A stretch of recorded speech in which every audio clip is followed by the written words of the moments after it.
প্রবেশ করছি রবীন্দ্র কাচারি বাড়ি, শাহজাদপুর, সিরাজগঞ্জ।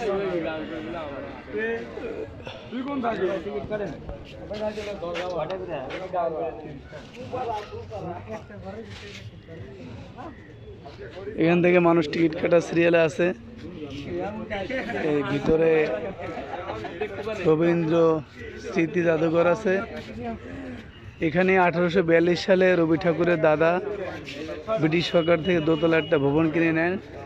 সেই ভবনটার সামনেই দেখা যাচ্ছে জাদুঘর রয়েছে। তিনি ভিতরে